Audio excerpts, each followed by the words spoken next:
Bismillahirrahmanirrahim.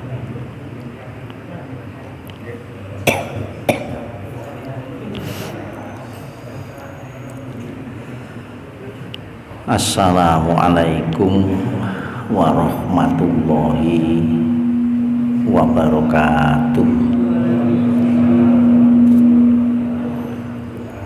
Alhamdulillahi rabbil alamin. Wassalatu wassalamu alal anbiya'i wal mursalin. Asyhadu an la ilaha illallah wa asyhadu anna Muhammadan abduhu wa rasuluhu la nabiyya ba'dah. Allahumma sholli ala Muhammadin wa ala alihi wa ashabihi wa man tabi'ahum bi ihsanin ila yaumiddin. Rabbi shrah li sadri wa yassir li amri wahlul 'uqdatam min lisani yafqahu qawli. Allahumma iftah masawi'a qalbi li dzikrika warzuqni ta'ataka wa ta'ata rasulika wa amalan li kitabik. Amin. Jamaah pengaosan ingkang kawula hormati, kados biasane miwiti setunggaling majelis pangajak sing asring kula kali panjenengan sedaya pirengaken nggih menika pangajak supados kula panjenengan sedaya tansah muji syukur dhateng ngarsanipun Allah Subhanahu wa taala. Nggih termasuk dalu menika monggo kula kali panjenengan sedaya ampun sampai lali ngelampahi perintah syukur sing sak temene syukur dhateng Gusti Allah. Paling boten niki wau kula kali panjenengan sedaya wis ngelampahi salat. Ing kasunyatane salat niku bisa juga dimasukkan dalam bagian dari praktek wujud syukur kula panjenengan sedaya. Lak jeling ceritane Aisyah radhiyallahu anha gawok nanggone salate Rasulullah. Seorang istri yang takjub, terheran terkait dengan pelaksanaan ibadah sholat suaminya yang tidak lain adalah Rasulullah. Krono gawok penasaran, akhirnya takon bahasa Mojokertoe, sik ta Gusti Nabi panjenengan niku lak Al-Mustafa. Jenenge Al-Mustafa iku menungso pilihan. Nek kula panjenengan pilihan gak sih? Enggak. Bu nek pilgub ngono ya. Jadi disebut ya Rabbi bil Mustafa. Mustafa itu artinya manusia yang terpilih, dan yang milih adalah Allah. Semununing panjenengan niku dadi kawulane Gusti Allah sing terpilih. Dari sekian banyak kabar dari Allah, ada jaminan atas diri panjenengan itu loh, untuk nantinya akan bertempat di surga. Nih, itu Nabi, tapi yo gak sombong, padahal dapat jaminan surga. Nih, kira-kira lu awak ini, wis gak oleh jaminan tapi pedita didilak lucu ya. Rasulullah itu dikhabarkan jaminannya surga, tapi Masya Allah tidak sedikit pun ada kesombongan, dan justru dengan jaminan surga itu menjadikan beliau semangat sekali untuk takarrub pada Allah. Bahkan cerita itu kan, Aisyah hufirolaka ma taqaddama min zambik, jenengan iku nggih piantun sing dipilih kali Gusti Allah njur diparingi jaminan pangapura. Bayangkan lho Pak, itu Rasulullah semunune oleh jaminan pangapura. Ngene iku ya urip ya gak sembrono, jajal semua awak ya. Misalnya kulo yai gede terus nanggung nang Pak Wagi, tak jamin awak lakonono sak karepmu, lak temenan. Eling kita. Tapi Rasulullah kan enggak.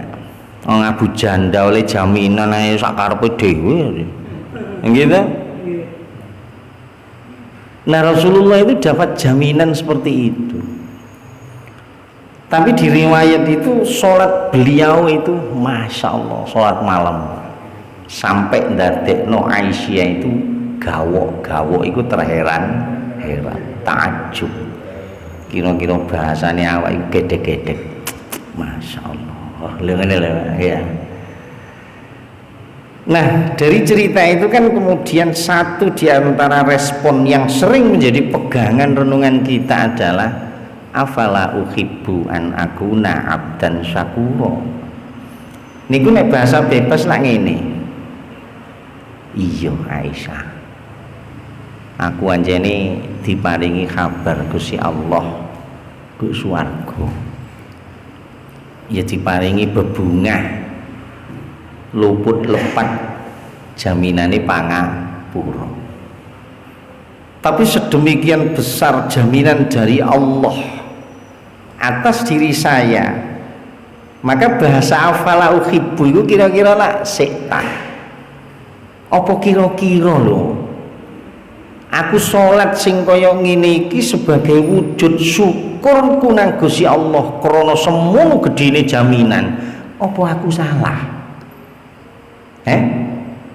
Salahkah jika kemudian saya mengungkapkan ucapan terima kasihku pada Allah dalam bentuk keseluruhan jasad di malam sepertiga ini saya buat tahajud? Apa salah?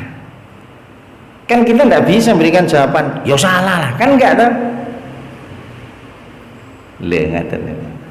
Makanya balik, mudah-mudahan sholat kita yang kita tunaikan maghrib berjamaah tadi itu juga disemangati dengan semangat wujud syukur kita pada Allah, sehingga penataan itu kan hanya terkait penyataan syar'iyah, jenengi aswabukum. Makanya di dalam tafsir syarat bisanya makbulah, diterimanya satu amalan di hadapan Allah adalah aswabukum. Aswab itu adalah kesesuaian yang kita tunaikan dengan ketentuan syariah dan teladan Rasulullah, khususnya dalam sholat. Kemudian yang kedua, ikhlasukum, ikhlasin hati. Dua itu diperhatikan betul, sehingga mudah-mudahan yang kita tunaikan jamaah tadi itu sholat maghrib menjadi amalan makbulah untuk kita semuanya nanti di hadapan Allah Subhanahu wa ta'ala. Amin Allahumma amin. Lajeng sholawat ugi salam teratur pada Rasulullah Muhammad sallallahu alaihi wasallam.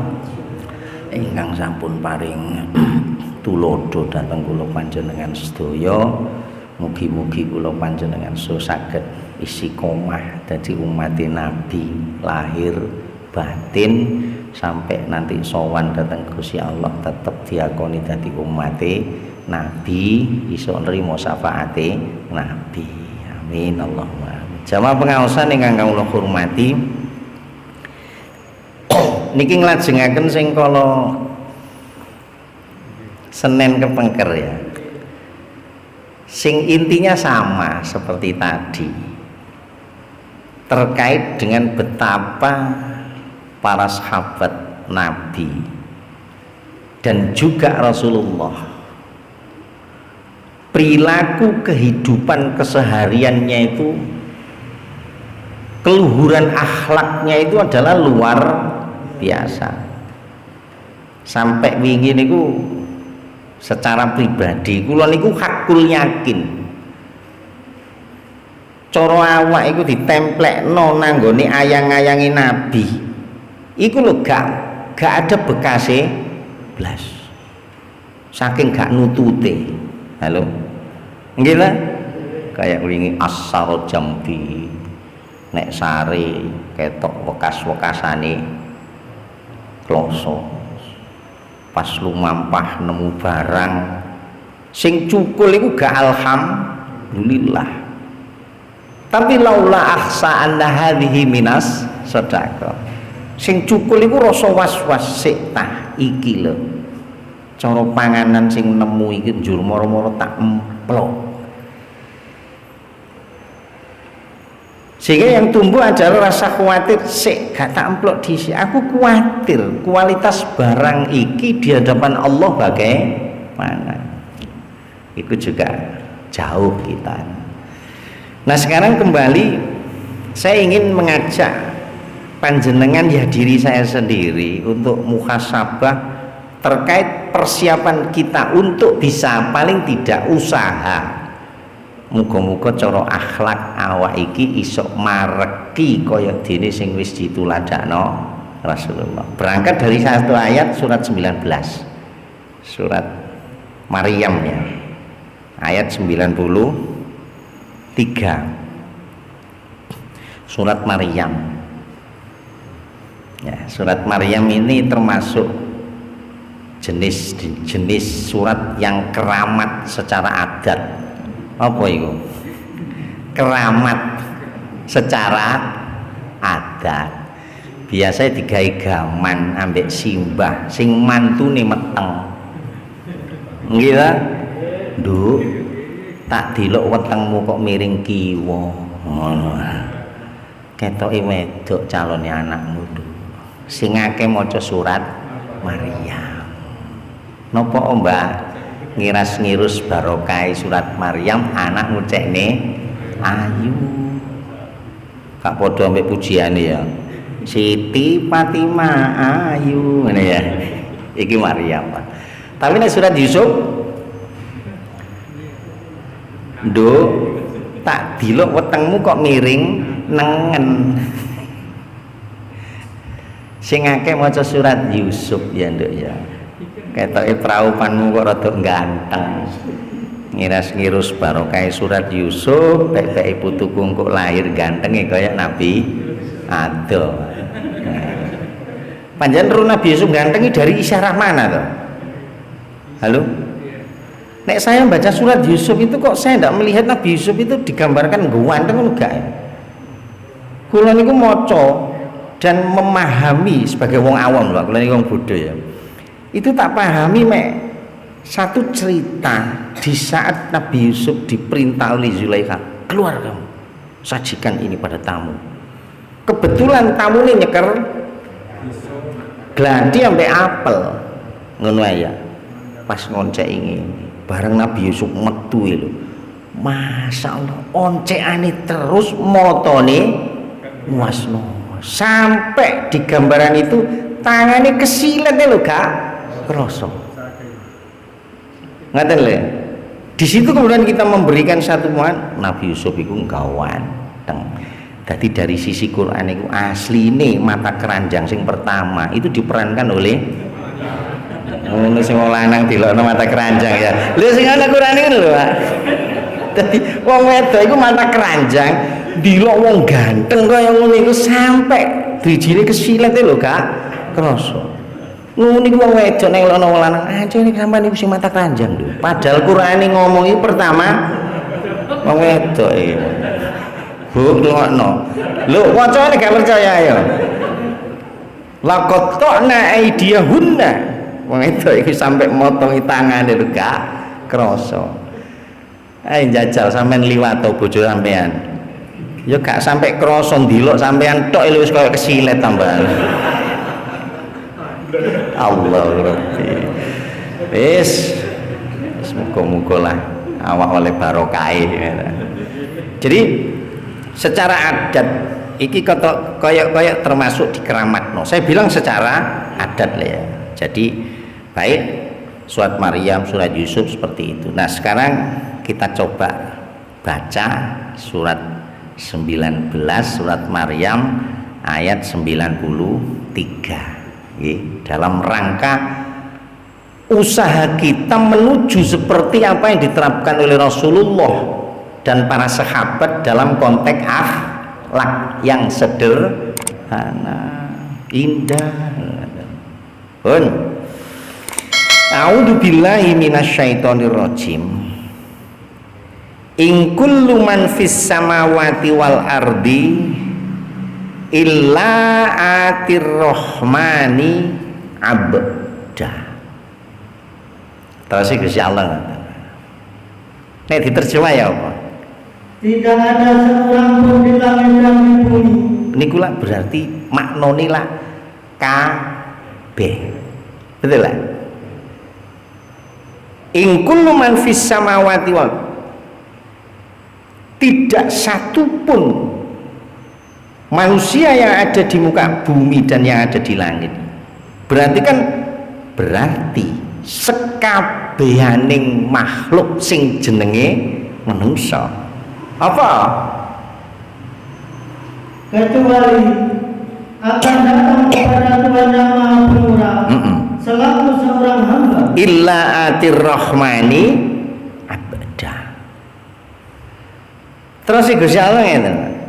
Tidak satupun orang yang nanti ketika menghadap Allah pada hari kiamat kecuali dia itu akan menghadap Allah dan derajatnya adalah sebagai hamba.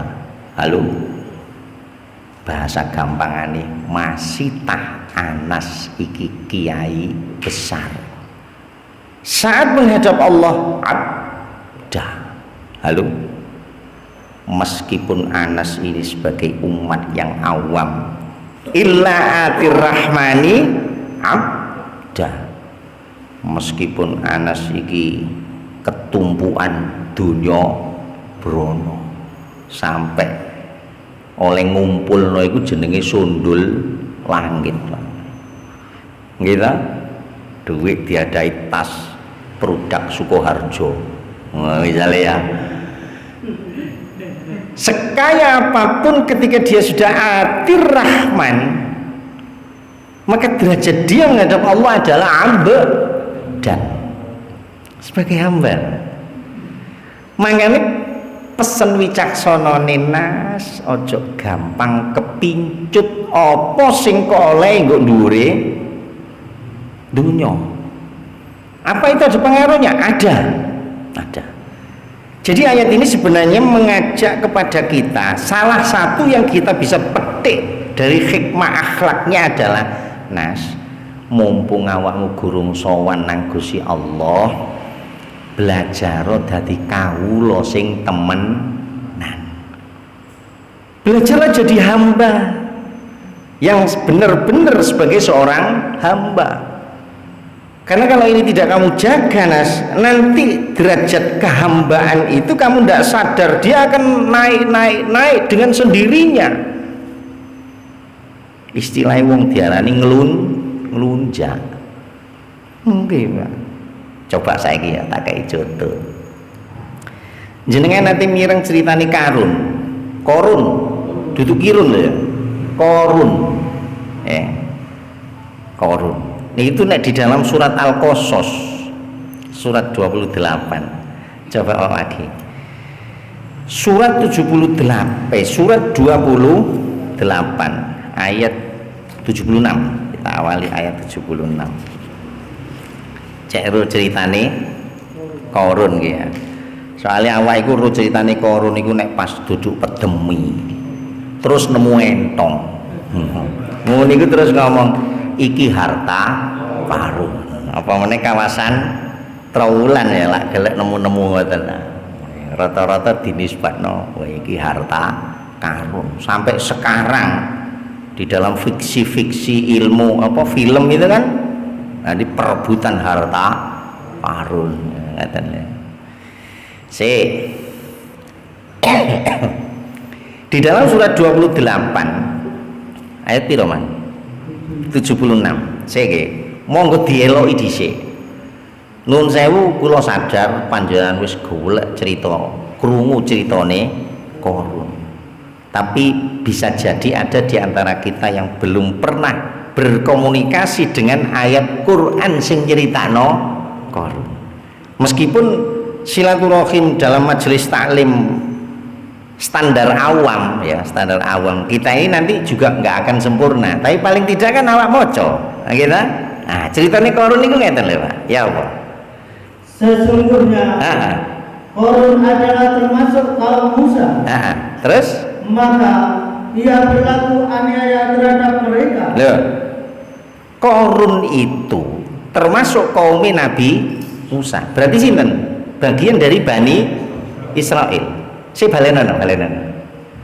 Sesungguhnya Korun adalah termasuk kaum Musa. Itu kaum Nabi Musa. Berarti kaum Bani Israel. Terus maka ia berlaku aniaya terhadap mereka. Baleni. Maka ia berlaku aniaya. Sopo sing berlaku aniaya? Korun. Nanggone sopo le aniaya? Terhadap mereka. Siapa mereka? Halo? Loh, ayo. Baleni ya nama. Sesungguhnya Korun adalah termasuk kaum Musa. Inna Koruna kana min qaumi Musa.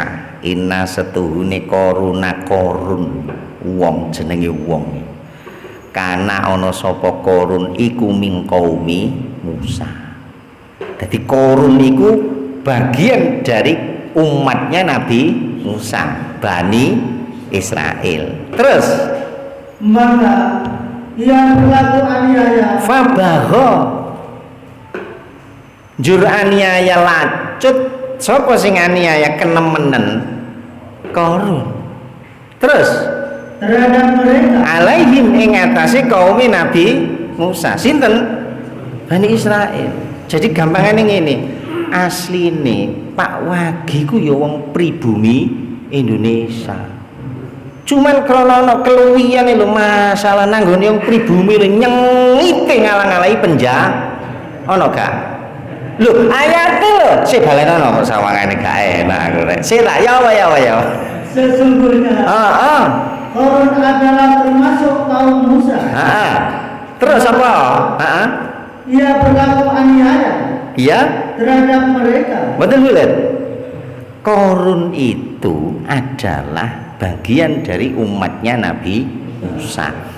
Karena faktor X, faktor X nanti dibahas. Karena faktor X, Korun iki lho mentolo ning nyawengit nanggone kaume. Nah, iku gambarannya lagi ngene. Asline Pak Wagi ku ya pribumi Kenanten ya. Cuman karena faktor X masalah nanggone koncone pribumi lho. Wah, kau wejem nyengit pol. Kau lho. Halo. Lu sih tak kan lu tak. Le, enggak sampean waca dhewe lah. Artinya cerita ini diangkat oleh Quran untuk menjadi khazanah agar hati kita hidup, pikiran kita hidup, mensikapi segala sesuatu itu enak. Gambarannya wong eruh ambek gak eruh itu beda. Ngeten lho. Pun nggih. Nah, mangkane apa biyen syair sing tahu kita pelajari dulu. wa ainur ridho angkulli aibin kalila kama anna ainas sukti tubdil masawaya. Ini gak salah ngene ya. Nas ainur ridho peninggal cara muningali sarana karidanan iku nek awakmu gak hati-hati temenan Nas. Angkulli aibin kalilah atas kekurangan dari apa yang kamu lihat itu lo menjadi hilang. Ya apa ngene tegese? Wa ainur ridho angkulli aibin kalila. Cara pandangmu yang dinuansai oleh keridhaan, kecintaan yang membabi buta, maka atas aib, atas kekurangan, atas keburukan dari yang kita lihat itu biasanya menjadi hilang. Maka hati-hati, jangan terlalu fanatik karena sudah diloi pokoknya ngomong ini padahal borok itu menong-menong nggo ndure bathuk. Apa bathuk ya? Lha ngene kejadian gak ngakoni lho. Itu ainur ridho namanya. Kama anna aina sukhti tubdil masa waya.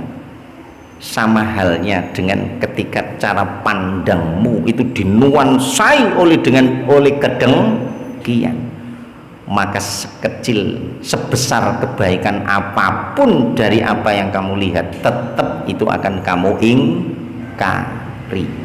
Bahasa gampangnya ngeten lho Pak. Sama niku krana seneng fanatike nanggone Yai Anas. Wah, mlete ya. Krana fanatike senenge nanggone Yai Anas sampai Yai Anas iku doktrin pokoke meneh-meneh seneng tok sama nang aku bareng nang swarga. Ngono lho Pak. Hah? Karena cara pandang panjenengan terhadap Anas itu membabi buta derajat kecintaannya, maka boroke Anas meskipun melentong-melentong nduk Rai itu kan pertama kali yang menyedot perhatian. Jelas ketok welah-welo tetep Anas mbok diomongi sapa Anas gak, Anas iku api pokoke api. Kama ana Anas sukti tubdil masalahnya. Tak ubahnya seperti Pak Wagio misalnya dilok Anas dengan cara pandang kebencian, betapapun bersih benar baiknya apa yang dilakukan oleh Anas tetap dianggap salah. Syair itu kan memberikan pitutur pada kita sing waspada. Maka betul dalam satu riwayat, ikut saja apa yang diriwayatkan dalam dawuh Nabi, apa itu? Man ahabba lillah wa abghadha lillah wa ata lillah wa mana'a lillah faqad istakmalal iman. Terus Gusti Nabi, Nas, umpamane awakmu seneng tibakno rasa senengmu marang suwijining perkara iku krana Gusti Allah. Anjane Gusti Allah seneng, ridho, maka jatuhkan keridhoanmu itu kepada yang Allah meridhai. Andaikan kamu harus menjatuhkan rasa marah, mengekspresikan kemarahan dan kebencian, maka lillah, abghadanya lillah, tumpahkan, ekspresikan, karena memang di situ Allah mencurahkan kemurkaan. Andaikan kamu harus memberi atau lillah, kamu memberinya juga karena Allah. Jadi nek aku ngekei, engkau pilihin aku, iya masuk ya. Ya. Tapi tuntunan akhlaknya kan wa lillah, kamu beri karena Allah. Wa mana'alillah, dan andaikan kau pun tidak memberi, maka tidak memberinya kamu itu juga karena Allah. Maka di riwayat itu dikatakan faqos distakmalal iman. Nek awakmu iso ngono Nas, ateges awakmu iku wis termasuk wong sing usaha nyempurnakno iman. Jadi iman itu butuh disempurnakan terus. Jadidu imanakum. Ngoten lah. Betul ya. Jadi membaca ayat ini juga begitu. Iki cerita. Kita harus ambil hikmahnya, jangan ngambil wis ayat ngono wis ketok. Lho jangan, sik ta lah gurung mari kok ya. Halo. Sampeyan kok serius? Iki menikmati temen ta. Muga-muga ya maca Quran angen-angen manane. Balik. Endi, Mang? Ayat piro, Mang? Oh ya. Inna Qaruna kana min qaumi Musa fabagha alaihi. Setuhune Qarun kana ya ana Qarun iku min qaumi Musa, saking kaum Nabi Musa. Fabagha alaihi. Dia sangat durhaka, sangat melampaui batas terhadap kaumnya sendiri. Terus dan kami telah menganugerahkan kepadanya perbendaharaan harta wa atainahu minal kunuz. Terus Gusti Allah wa atainalan paring ingsun Allahu ing Qarun minal kunuzi saking sumber-sumber itu dunya kanzun itu apa ya, kantong-kantong harta, tempat penyimpanan harta. Bahasa ayatnya kan dikembalikan pada sisi tauhid. Dadi ngene lho Nas. Qarun iku areke kaya ngene, kaya ngono iku. Nah, anjene Qarun niku tak paringi rezeki sing luar biasa. Yang standar keluar biasaan rezeki yang didapatkan oleh Qarun, kata Allah ya napa? Yang pundi-pundinya sungguh berat dipikul oleh sejumlah orang yang tidak kuat. Ma inna mafatihahu la ta'unu bil uswati bil usbati ulil quwwah. Terus Gusti Allah, Nas, sugine Qarun iku kunci-kunci dunyane, gawe nyimpen dunyane iku dipikul wong loro sing kuat iku lho, gak gambarno sugine lho ngoten, gambarno sugihe Qarun.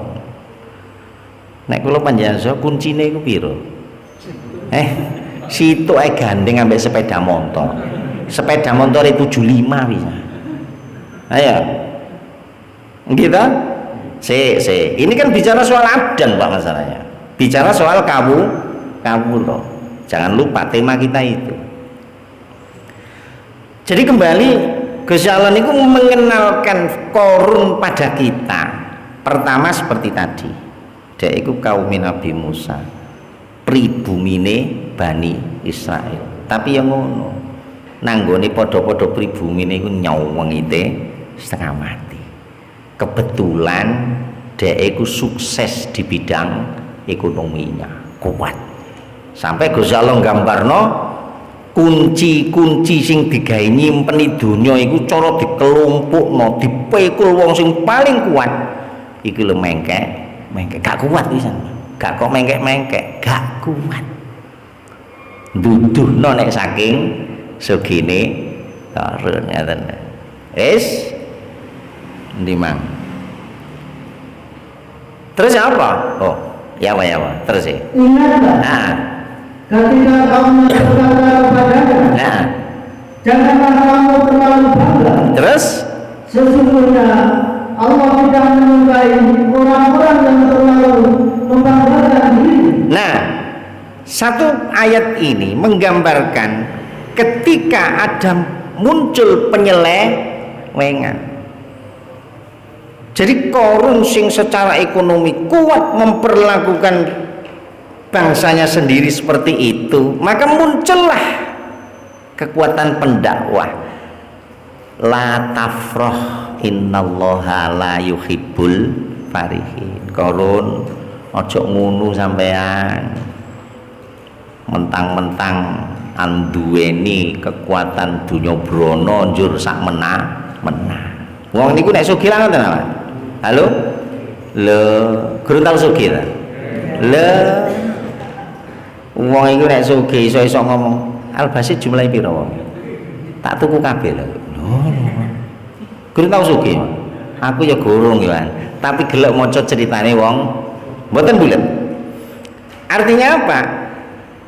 Di surat 19 tadi, ketika Allah ceritakan bahwa nanti ketika kita menghadap Allah illa atir rahmani abda, setiap manusia itu nanti ketika menghadap Allah derajat yang disandang dan kita tidak akan bisa keluar dari itu. Apa? Abdan, dadi kawula. Nah, perjalanan kita perocot teko gua Garbaning Simbok itu kawula Pak sudah. Nanti kita kembali kepada Allah juga begitu. Makanya Pak Mudin mengantar di pesarean itu kan beliau bilang apa nih? Minha khalaqnakum wa fiha nu'idukum wa minha rijukum tarotan ukhra. Gak gelem ya Pak Mudin itu nyeritakno dari bumi nas teko lemah nas awakmu biyen didadekno. Teko lemah nas balik nang lemah nas awakmu nek wis mati. Nanti pada saatnya nukhrijukum tarotan ukhra. Gusti Allah ngetokno meneh awakmu teko lemah. Ini prinsip akidah, Pak. Wong Islam itu mestinya keniku. Makanya saat dia mati, Pak Mudin itu di pesarean yang sering saya dengar ayat itu mesti dibaca. Dan itu ada dalam Quran itu. Surat 20 ayat 55 ya. Surat Toha. Nanti dibaca aja di rumah untuk pelajaran kita semua. Sebab kadang-kadang kita kan sering diwoco, tapi gak tahu nyenggol. Apa meneh nyenggol ae gak kok. Itu jelas di dalam Quran itu. Allah menegaskan apa? Minha khalaqnakum wa fiha nu'idukum wa minha nukhrijukum taratan ukhra. Dari tanah nas kamu tak buat. Nek matek nas kon tak balekno nang gone lemah. Engko nek wis wayahe nas nukhrijukum taratan ukhra. Itu prinsip akidah. Kecuali PKI memang enggak punya pandangan seperti itu, Pak. PKI ku nek wong Jawa ya apa? Apa? Dolek. Iya. Dolek, nyekek, nelek. Nah, iku PKI. Ya ono wong KTP-ne Islam tapi aktivitasnya keduwen ya iku dolek, nyekek, nelek, aja lali. Ini kan aktivitas rutin. Nanti ini dibahas dari sisi akidah bagus itu. Dolek, nyekek, nelek. Iya ya. Kewan-kewan kabeh ngono. Dolek. Iya, Pak. Gitu. Jadi kembali apa man? Perjalanan kita procot ke Gua Garbaning Simbok sampai nanti kita masuk di Gua Garba Bumi itu diceritakan di surat 19 tadi itu illatir rahmani abda. Kita hadir ke hadapan Allah, derajat kita adalah hamba. Nah, perjalanan njur ambek Gusti Allah dicenteli ambek donya brono. Itu loh. Kita ini kadang-kadang tanpa sadar diri kita ini mengangkat atas diri sendiri keluar dari derajat kehambaan. Buktinya apa? Di surat pira itu tetap surat 28. Gusti Allah critakno ayat 78. Ya maka terase keren. Kalau berkata, sesungguhnya aku hanya diberi rasa itu karena aku yang ada pada. Betul lihat. Dia di surat 28 Al-Qasas ayat 78 diceritakan oleh Allah ngomong itu ngene. Innama utituhu ala ilmin indi. Bahasa gampangnya. Aku urip nyambut gawe yamon yamin sampai dadi jeragan koyok ngene sugih ya krana pinter-pinternya aku olehku nyambut. Lah itu karena ana gak wong sing ngene iku ada, dan mungkin kita selama ini begitu ngomong nanggone sing wedok ya bedhek ya sajane pinter-pintere awak lah lho karo itu. Makanya di ayatnya kan dikatakan watainahu minal kunuz, lambaran tauhidnya adalah nas sogene Fir'aun sing kuncine tok diangkat wong gak sing kuat iku nu asline peparinge Gusti Allah, kan ditegaskan begitu. Tapi praktek kehambaan dia sebagai manusia yang bernama Korun iku nek ngomong nanggone wong-wong innama utituhu ala ilmin indi, ini tidak lain karena ya kecanggihan saya membaca pasar. Apa membaca pasar ini?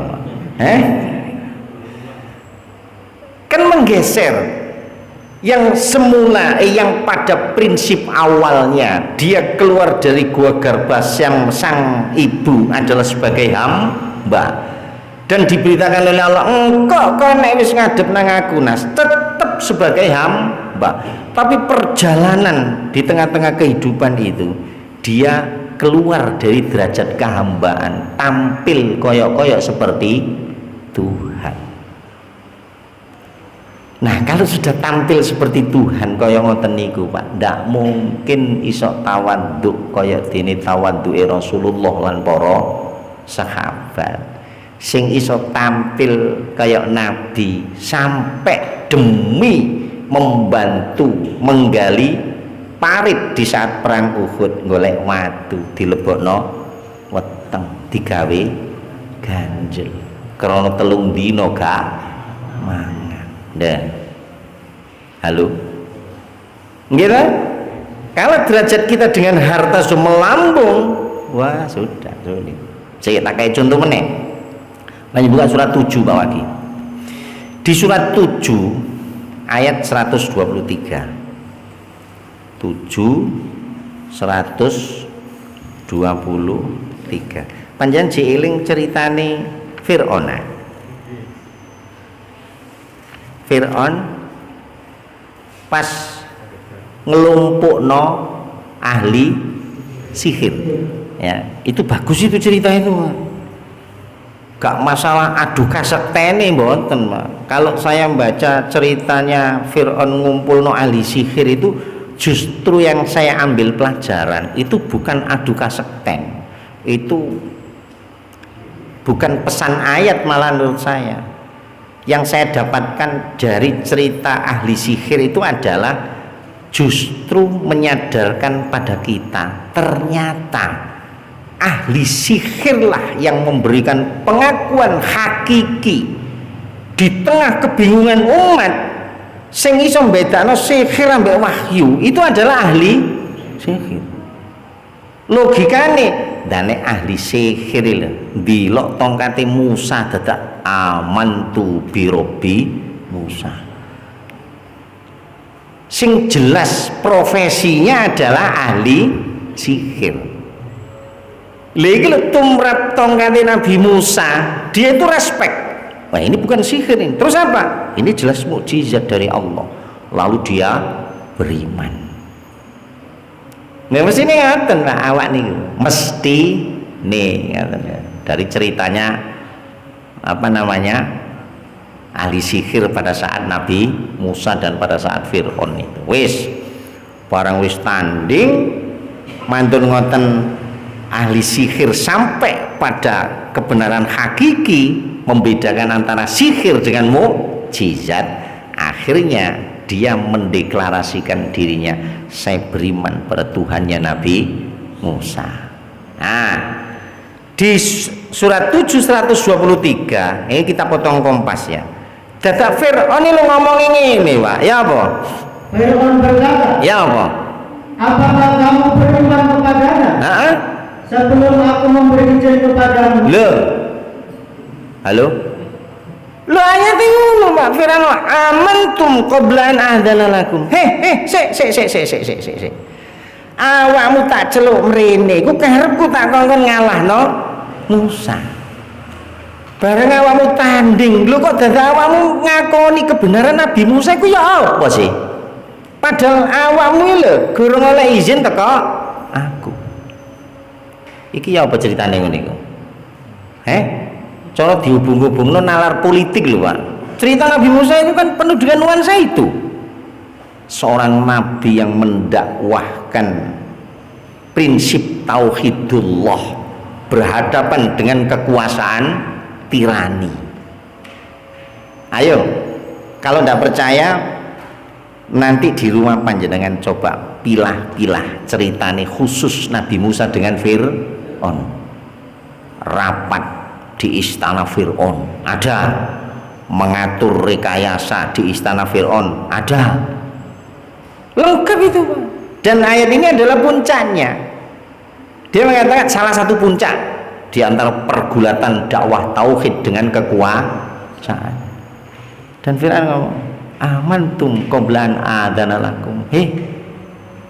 Awakmu kok moro-moro yakin nanggone pangerane Nabi Musa padahal aku guru ngekei izin. Ayat berikutnya langsung. Sesungguhnya perbuatan ayat berikutnya. Demi sesungguhnya aku akan memotong tangan dan kakimu dengan bersilang. Terus secara bertimbal balik. Terus kemudian sungguh-sungguh aku akan mengalir kamu semuanya. Lauqati'anna aydiyakum wa arjulakum min khilafin summa lausallibannakum ajma'in. Jare Fir'aun, nek kon ngono ya saya potong tangan kanan dan tangan dan kakimu secara bersilang dan kamu akan saya bunuh dengan cara disalib hanya karena mengakui kebenaran hakiki tongkatnya Nabi Musa sebagai mukjizat. Apa pelajaran yang bisa kita ambil dari abadan tadi? Artine Fir'aun niku procot teko gua garbaning simbok. Iku ya posisine abadan. Engko nek mati ya tetep abadan. Cuman di tengah-tengah perjalanan karena dia menyandang kekuasaan, maka di posisi dia kuasa seakan-akan dia mengangkat dirinya sendiri melebihi derajat hamba dan bahkan menempati derajat ketuhanan. Jadi kembali surat 19 ayat tira tadi apa ya? 93 illa atir rahmani abda. Kula kali panjenengan sedaya dikhabari kali Gusti Allah, Nas meneh-meneh awakmu nek wis sowan nang Gusti Allah, apapun yang selama ini derajat kamu sandang di pundakmu, kehormatan yang ada senantiasa kamu pikul, sing oyong-oyong gitu. Wong niku nek nggawa kehormatan lah dioyong-oyong nang ndi ya? Makanya misalnya panjenengan nduk ndi ngene terus diceluk, "Lek." Ya apa? Arek saiki lak akrab, Pak. Bahasa gaule arek saiki, "Lek." Aku gelo Pak ngoten niku, Pak. Nandi ngene iki, "Lek, lek, sampean kate nandi?" Arek iki garune aku ustaz. Masa ngono aku? Akhirnya kalau saya bersikap, arek gak ndek tata krama. Aku iku al-basit iku al-mukarram. Lah. Tadi celuk lale paknemu dah. Masa ngoten. Di saat saya misalkan merespon panggilan lek seperti itu, artinya apa? Saya sedang meninggalkan derajat keaslian abadan itu naik dengan sendirinya. Dan ini tidak akan manfaat ketika nanti atir rahmani abada. Mboten bulet. Makanya monggo belajar teman-teman dadi kawulane Gusti Allah. Mbuh ketumpakan donya akeh, mbuh ketumpakan kuwasa sing gedhe, mbuh macem-macem lah sandangan kehormatan kita, tetap kula panjenengan so usaha jangan sampai meninggalkan derajat kehambaan. Kita tetap sebagai hamba Allah yang mestinya tawadhu. Wis kayak persis salat lho, Pak. Apa nek salat iku wong sugih iku kudu sop ngarep? Tidak, aturannya apa? Sing teko dhisik ya sop ngarep, sudah. Itu adan namanya. Nggih lho. Terus apa nek wong iku ustaz, kiai, syekh, habaib, itu sholatnya mesti diterima? Tidak, bergantung aswabukum wa ikhlas syukur, begitu kan? Apakah ketika imamnya itu hanya seorang guru ngaji TPQ kayak Anas gini, terus panjenengan gak gelem dadi makmume wong tekoni keri? Tidak. Nah, ini kan bagian dari tarbiyah agar kita istiqomah dalam derajat kehambaan di hadapan Allah Subhanahu wa taala. Ngaten nggih? Ayo belajar di posisi itu sehingga nanti ketika kita sowan pada Allah gak kaget. Ngaten lho.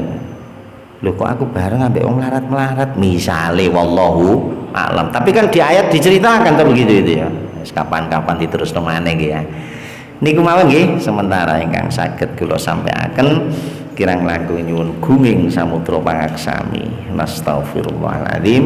Subhanaka Allahumma bihamdika asyhadu an la ilaha illa anta astaghfiruka wa atubu ilaik. Assalamualaikum warahmatullahi wabarakatuh.